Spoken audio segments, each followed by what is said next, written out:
We want to welcome you, your family, and your friends to Unity of Bellingham, where we honor the universal truths in all religions, and we respect each individual's right to choose their spiritual path.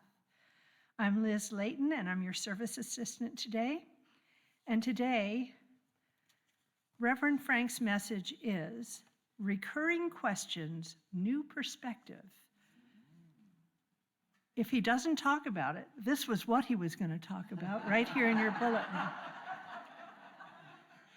I love you, Frank.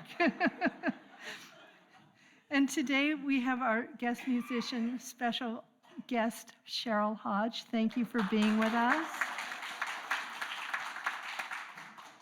And while Marcia is in Ireland, where the road shall rise up to meet her, Kate Curtis is our music director.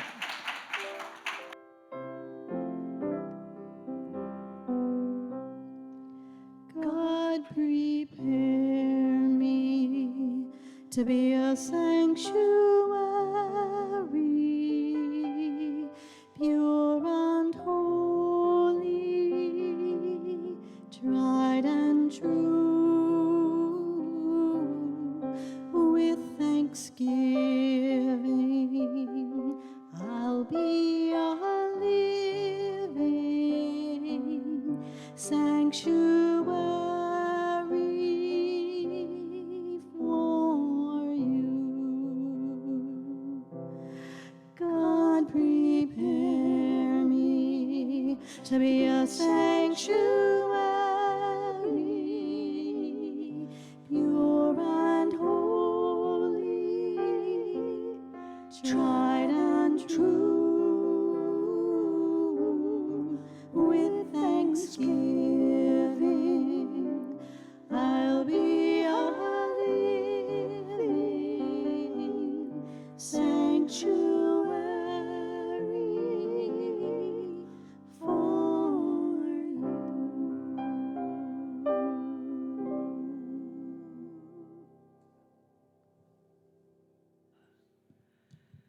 And feel that peace of being a sanctuary, a place of peace, comfort, and truth.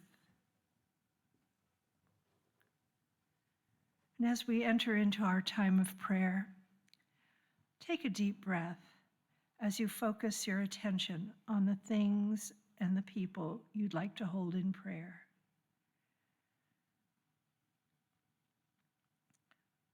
You may hold in mind or speak aloud those you wish to bless with prayer.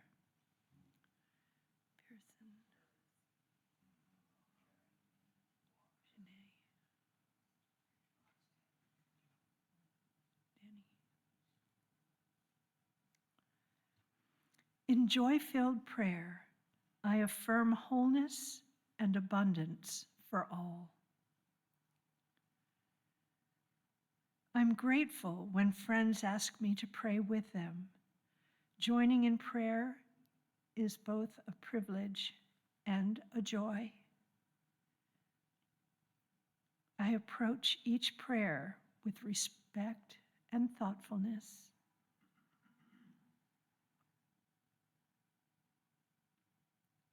Centering my mind and heart in spirit, I see the divine attributes inherent within each person and each situation. My focus on good turns every prayer into an expression of gratitude. Where there appears to be a need for healing, I affirm the wholeness already there. Where there appears to be lack, I affirm abundance. Where there appears to be confusion or stumbling, I give thanks for wisdom, guidance, and understanding.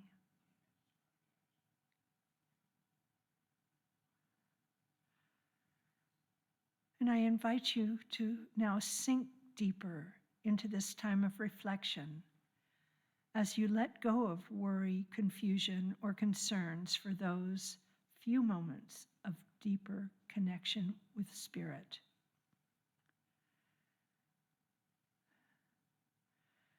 Take a deep breath and go to that place in your heart, your body, or your mind where you feel the most at peace.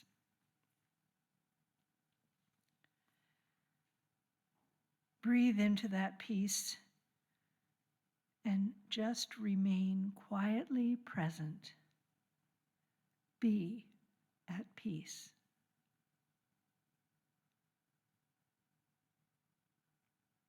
Even as our lives go through changes, I remain at peace.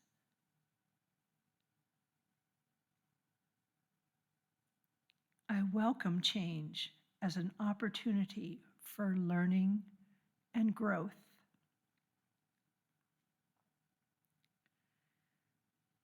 When I have questions, I rest and know that I am divinely guided to the outcomes of new answers and new insights.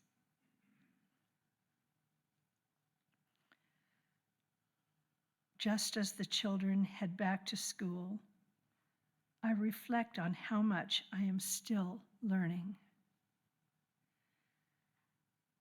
I look for lessons in my actions, reactions, and feelings.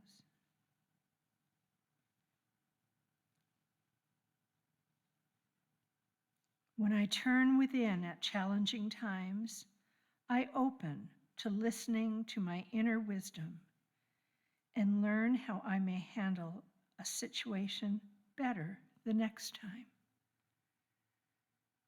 And I give thanks for everything I learn. Every encounter and every question is a chance for me to learn and grow spiritually, emotionally, and lovingly.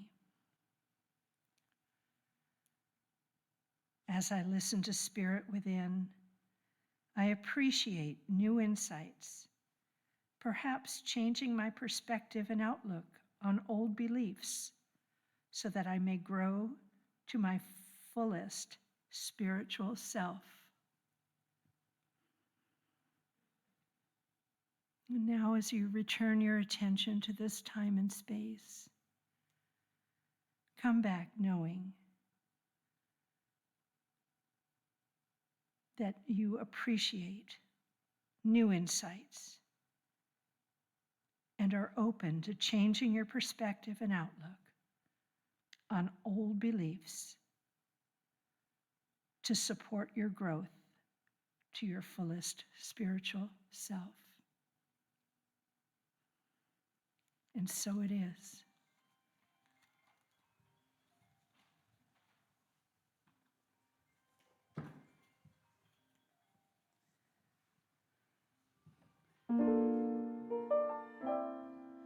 This is a wonderful song written by George and Ira Gershwin. It's quite humorous. It's really about how the Bible is full of metaphors and that you don't have to take everything quite so literal, which back in the late 20s when they wrote it, or early 30s, that was quite controversial. You had to take everything literal in the Bible, right? So this was really quite the rebellious number, but it's also meant to be taken with humor. So I have to always say that if I play it in a church. Please don't get mad at George and Ira or me. Since Reverend Frank is so often talking about metaphors, I thought I couldn't really wait to do this song.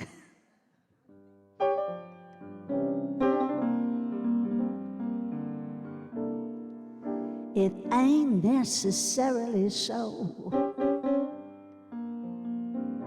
I said it ain't necessarily so.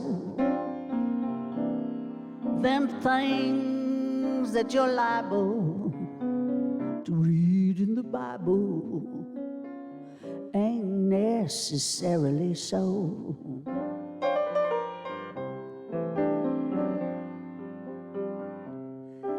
Well, David was small, but oh my.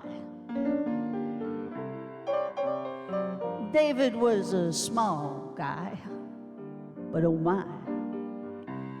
He shot big Goliath right between the eyes. David was small, but oh my.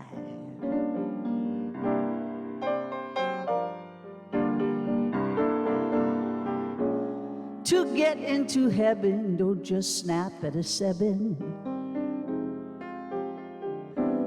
Gotta live free, clean, have a heart. I'll take the gospel whenever it's possible, but I take it with a grain of salt. Now Jonah, he lived in a whale. Yeah, he made his condominium right there in a whale. Yes, he made his home in a fish's abdomen. Jonah lived right there in a whale. Oh yeah? I got a bridge. To get into heaven, don't just snap at a 7. Live clean, have no faults. So I take my gospel, well, whenever it's possible, yet I take it with a grain, just like Lot's wife, of salt. Now, let's take Moses. Moses, he was fished from a stream. Baby Moses, fished from a stream. He floated on water till old Pharaoh's daughter, she fished him right out of that stream.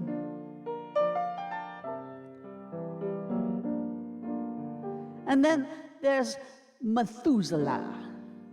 He lived 900 years. Come on now. Who lives 900 years? And by the way, who calls that living when no gal will give in to no man? What's 900 years?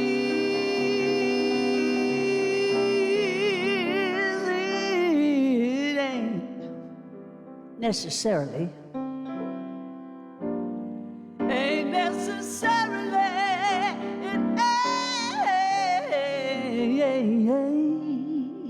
Necessarily so.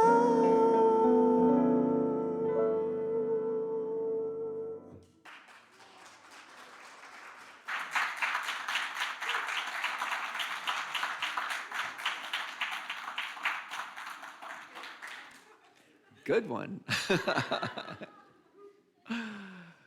Yeah.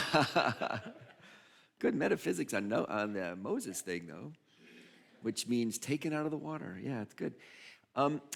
You know, this is an interesting week because we've been doing a series led by our own metaphysician, George, on the Gospel of John, and that ended last week. And so, thank heavens, he says. And next week, we start our book, Falling Upward, by our friend Richard Rohr, Franciscan friar, that is a great teacher of mine. But this week, it's a tweener. You would think that means like you can do anything you want. Sometimes boundaries are good. Because if you can do anything, it's like, where do you start? But that's okay. We did have something I can draw from. You remember when Reverend Thomas, my friend, was here, and we passed a basket, and we did a thing called Ask the Ministers. And so I went back and I had typed up all the questions because we only answered a few. And one of them was really fascinating because it's an old question that sort of hits a nerve with people, and it has been for thousands of years. And the question I'm going to paraphrase, and I don't know who wrote it, was something like this. If there's only one God, and that God is good, and we're all in the presence, and there's just the power of God, like the first principle says, then why, oh why, is there such a thing as the coexistence of evil, and why it comes in and makes life pretty difficult for us? Why? There's the question. And I thought, well, that's back in when I was in my grad studies. I get a degree in systematic philosophy and theology. And the first great philosophical question is, when you get a degree in philosophy, what do you do with that? Deep philosophical pondering. I worked for EPA for many years. That's what I did. But part of that question, there was a class, it was called theodicy, a whole class, the problem of evil. And the challenge to me, the question that was asked, sort of started out in this way. If there's only one presence and one power, and there's just this oneness, then why is there evil? And the question itself was kind of like tripped up on itself. It's a great question, and I get it. But we just kind of think in terms of how that question outpictured. And a part of what I think about in this time when there's a turning of the season is this notion of light and dark. Great dualism, right? Light or dark.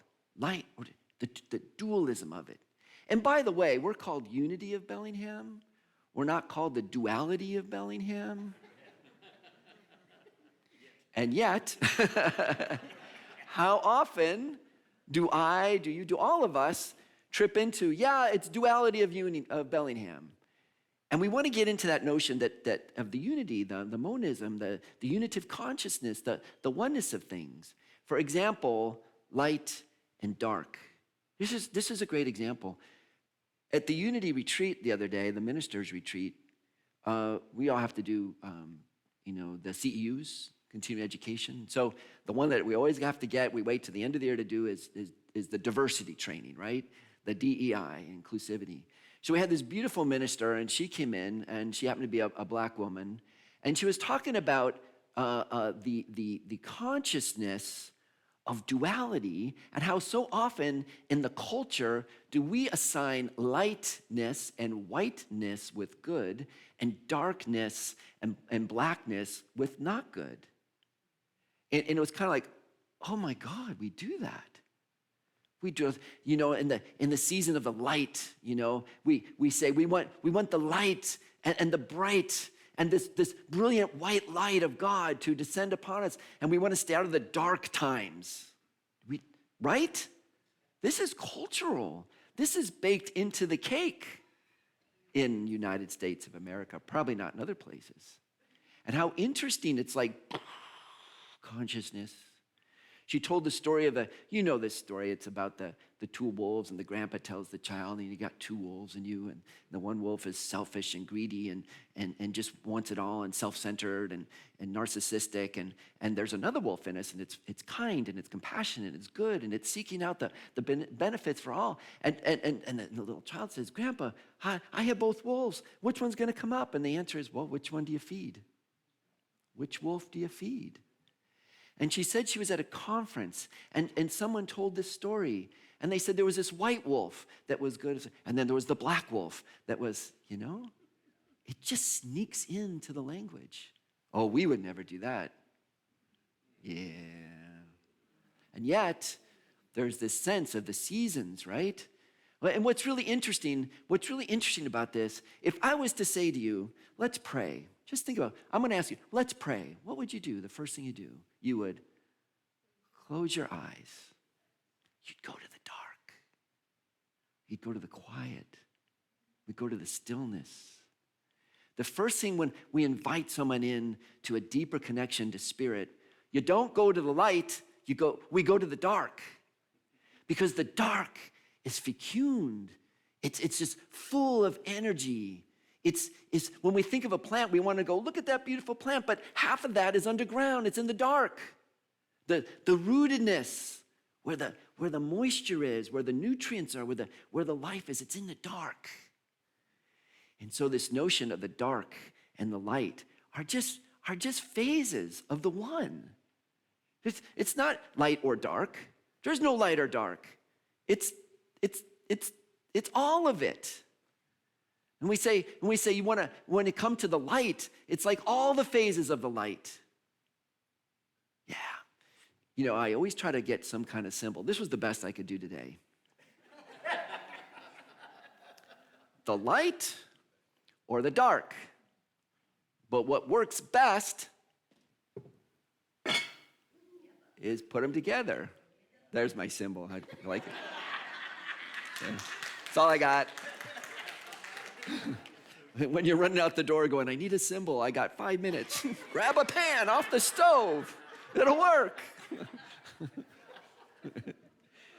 Yeah, so we really want to like notice our own consciousness around monism and unitive consciousness and unity consciousness. Remember, we're unity of Bellingham, not duality of Bellingham. And my ask of everyone is, and I ask this of myself, notice the things that trip up us. Here's a good one.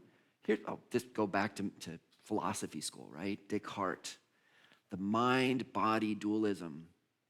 There's two entities. This is the Enlightenment world. There's the entity of the mind. I think, therefore I am. My amness is in my thinkingness, is in the world of the subjective understanding of my mind. And matter, that's something else. It's different. It's distinct. This is like a kickoff to 17th century Enlightenment and modernity.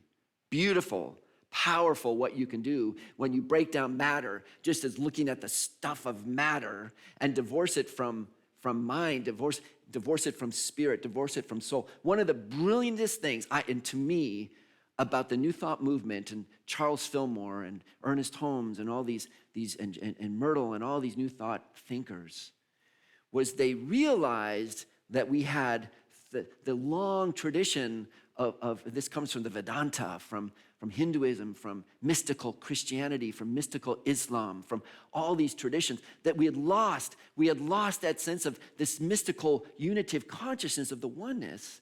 And we broke up into modernity, into the duality of things. You know, body, soul. You know, they're different, right?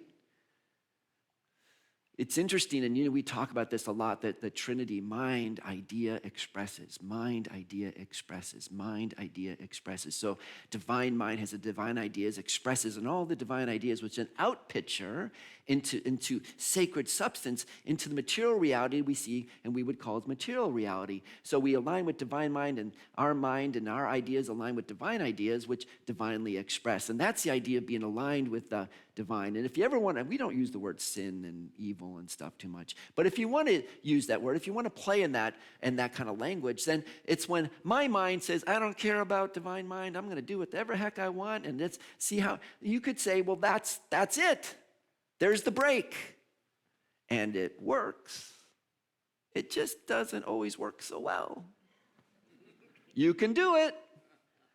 There's a way to go from here to Seattle. I go on 5 and go south. Or you can go over to Tehachapi and you can go around to Boise and then take the long route and go down to Vegas and then take a plane over to LA and then fly over here. You can go that way. It takes a little longer.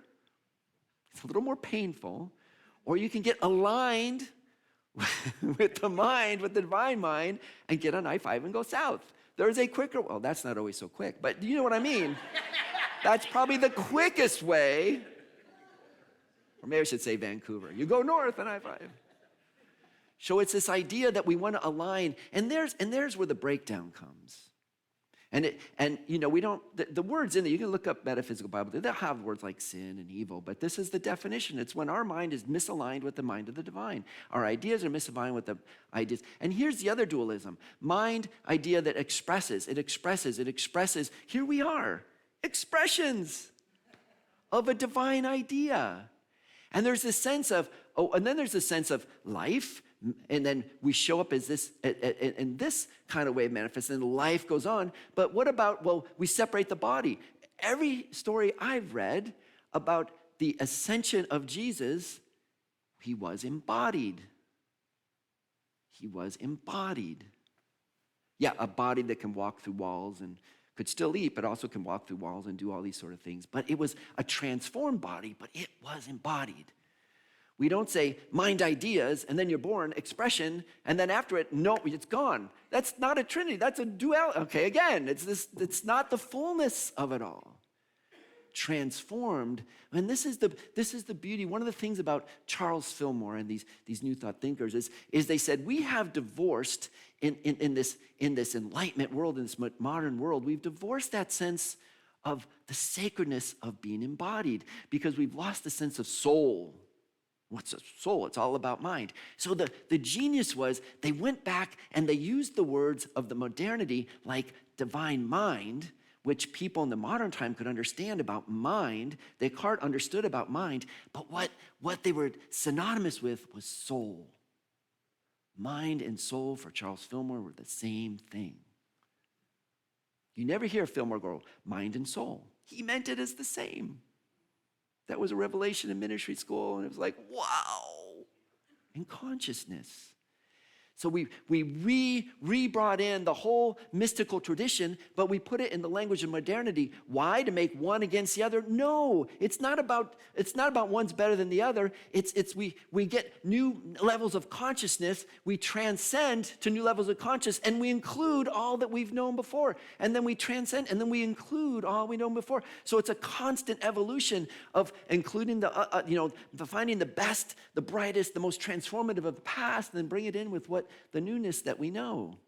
And so we get beyond this duality. There was a story in John chapter 9 where Jesus is walking along and there's a man and he's been blind from birth, and he looks at him and the disciples go, whose sin was this that this man was born blind, his or his parents?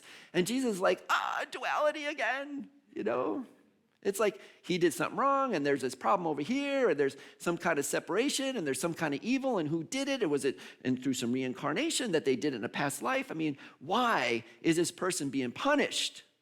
Because there's God out there, right? And we're over here, and there's some kind of external God trying to judge and punish. And Jesus was blowing his mind. He's going, stop it. None of that is true. None of that is what's going on here. None of that.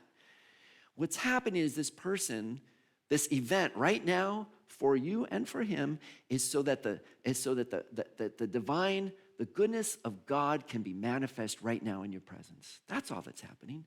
And they're like, what? So he spits on the ground, he rubs on the guy's eyes, and he sends him to the pool of Siloam, which means like he was sent. He goes, send there. And he comes back and he can see. Light and dark. How interesting. There it is again, all part of this big thing. Why is there evil? Why does it happen? What does Jesus say? The disciples say, well, why, what's going on here? Whose sin? Whose fault? What's going on? What's the problem? And he says, it's all part of a picture that unfolds so we can understand how the divine is working in our lives in a more potent way. Now, this person that's sitting there blind, there's another sort of way the unity thinkers have described and the people I've read about what's really going on. Because when I look at this story, I kind of went like, well, we're at a time where you want to ask people permission, you just don't want to do things without going, are we good? Is this what you're... And I noticed that Jesus never says to him, do you want to be healed? Do you want to see? Can I do something for you? He doesn't ask. And I kind of thought, well, Jesus, a little rude. I mean, you're just kind of like muscling your way into this guy's life and spitting and rubbing it on his face. I mean, come on, man. And I puzzled about that because it seemed a little rash, a little like stepping over somebody's boundary, personal boundaries there. But, this is what the master teacher does, right? The master teacher. And there's an old thing, this is kind of old school, but it's kind of fun.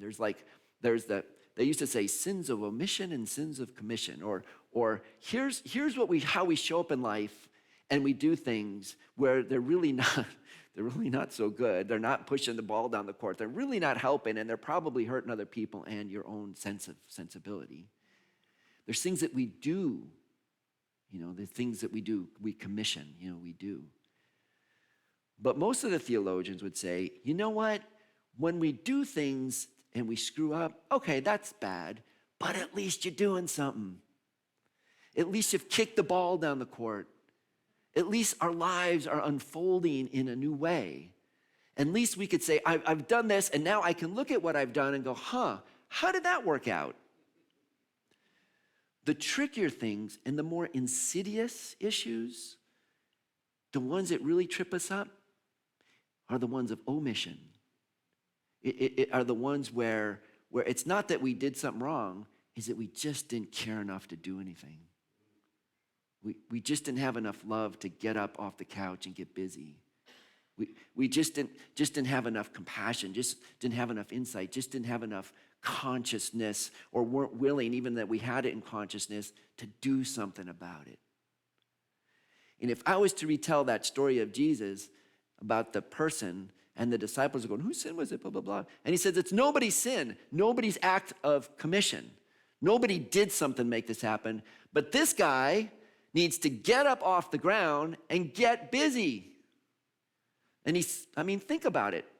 It's kind of, I would tell the story a different way. Dude, rub the spit in his eyes. Yo, get up, get busy. Enough of you sitting around. Make something happen. It's almost like he's not upset about as sad about someone doing something wrong as just like doing nothing. Like, you got a life, man. Let's get going. What are you doing? Get busy. And spit on the ground and rubbing spit paste in your eye. If that doesn't tell you something. Yeah, those master teachers, man. Sometimes they have kid gloves, sometimes not. So the guy gets up and he washes in the pool of Siloam. And it's interesting because there's another part of what he says to this. The first part, they said, Master, why, who sinned are these? He goes, it's not anybody's sin. It's so that the energy, the power, the love, the transformation, the goodness of God can be seen through this thing. And there's another line, there's a second line to that, which I have read so many times, and I just sort of, I don't know where I read that line. But the second line is, while I'm here, there is the light. And I got to work while there's light.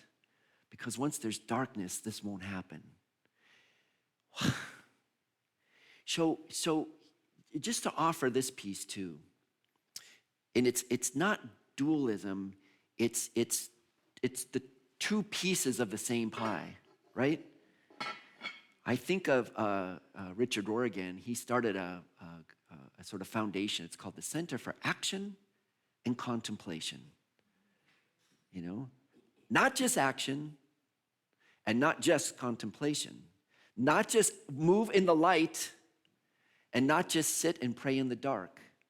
Action and contemplation, and action and contemplation, and selfless service, and go to the silence, and go out and make a difference in society, and meditate, and do the quiet, and do the inner work, and do the outer work, and do the in, and do the outer, and do the, this is breathing.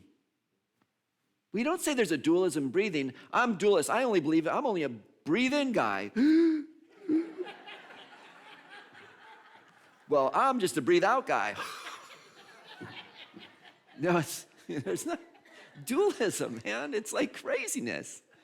It trips us up, and we do it. We get caught sometimes in these either-orness of stuff. When it's about a cycle, it's a cycle of fullness, a cycle of completion. There's a time to act in the light. There's a time to not act in the dark. There's a time to, before we act, let's go to the silence and let's get present to this. And then once we get present in the silence and we kind of get centered and know what we're about, we go out and we act and we breathe and we heal and we transform. So going back to the whole question about why is there evil? Well, there's only one presence. There's only one power. There's something that the great, like the theologians like Aquinas would say, the evil is the absence of the good. Just like darkness is the absence of the light, evil is the absence of the good. And I used to think, I guess that's sort of satisfying. But I'm sort of in a different place myself, and I'll offer this to you. That question, why is there evil, is not a good question for me. And I'm really not even bothering with it that much, to be honest with you. I know life is life, and I know, and we all know that there's things come up that we don't like that seem, turn on the news, pick your story, there it is. The bigger question is, when I turn on the news and there's a story, am I that guy sitting by the pool going, I'll just sit here. Maybe somebody will help me someday. Maybe someone will fix it. Or do I get, the mud in my eye and go, I have consciousness, I see, I act. And just this energy of acting in the world. There's a story, it comes from a book called, and this is great, the name of the book is so helpful to me. I just remember the title of the book, and I'm like, it helps. It's called, What's in the Way is the Way. What's in the way is the way. Oh, but if it would all be so good if that just wasn't in the way. No, there it is. But why is there things in the way? Why is there evil? Because that's it. I mean, they say if you argue with reality, we always lose. We always lose. And sometimes in a reality, there's a big dose of stuff we don't like. Mostly doses of stuff we like a lot.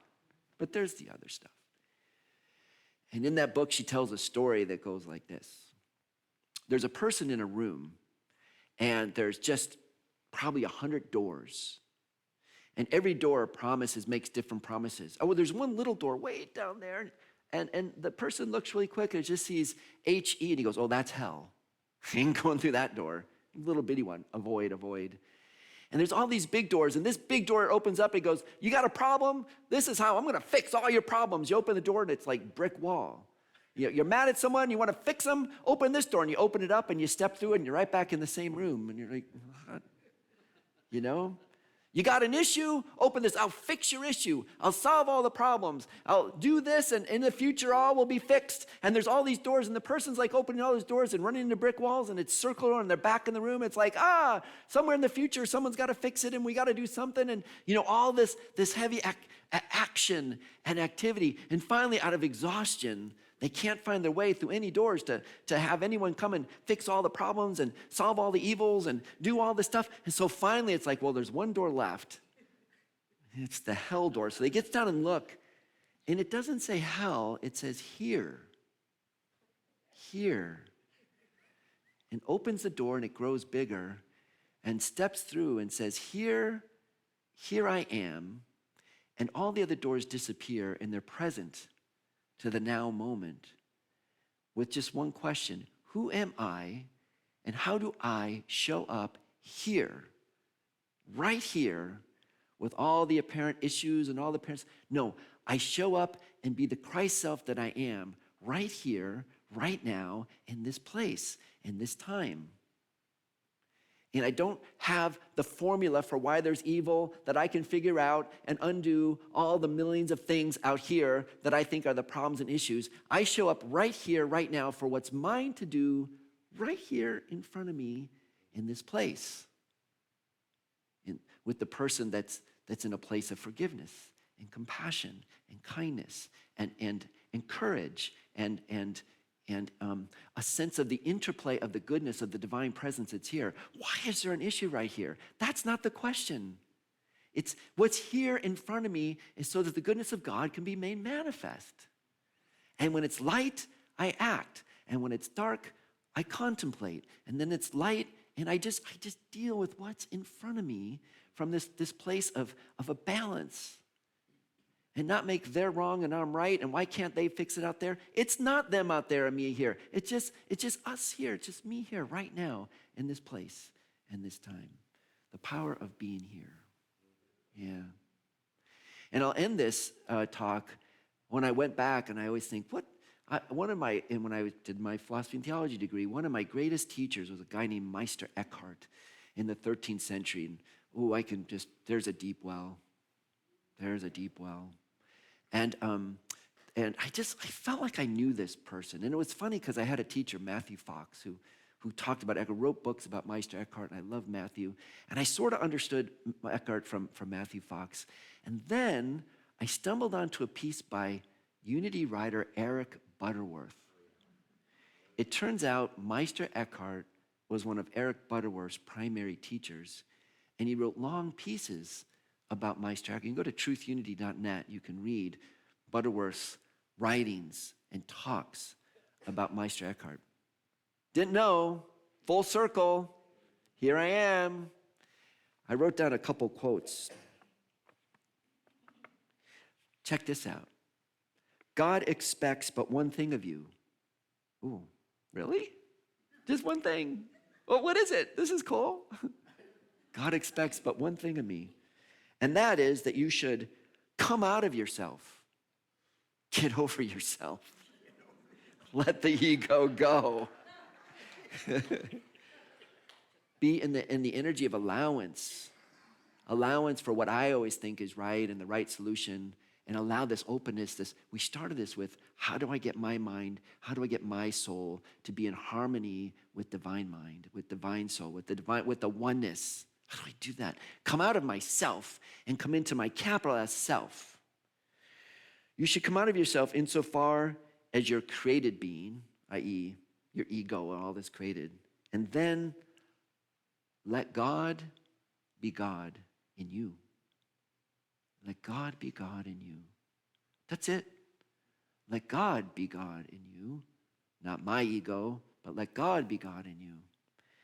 And the final one, this is wild. God can do no more without us than we can do without God. Wait. God can do no more without us? Can't God do everything? Than we can do without God. Okay, we like that. We can't do it without God. Okay, we know, yeah, but not only we can't live, we can't thrive, we can't become all we can be without God. And Meister Eckhart says, God cannot unfold and become and show God's fullness without me. That's a big ask. Yeah, that's a big ask. God can do no more without you than you can do without God. Is that right? Well, if God's out there in the sky, super being, and we're over here different, if God is out here, super being, and we're over here different as two pieces, but if we realize that allow God to be God in you, and God can do no more in God's self without us than we can do without God, that's calling us to a huge new level of responsibility as sacred divine beings. Huge. Yeah. Involvement. Be present. How does God act in the world? Why doesn't God do something different? Well, who's going to do it? We're here. We're here now. Wait, stop looking for someone to fix the problems. We're here. And what's in our life to deal with is ours to deal with, because what's in the way, what seems to be in the way, it's the way. God can't fix it without us. Oh, really? Can someone else do it, please? No.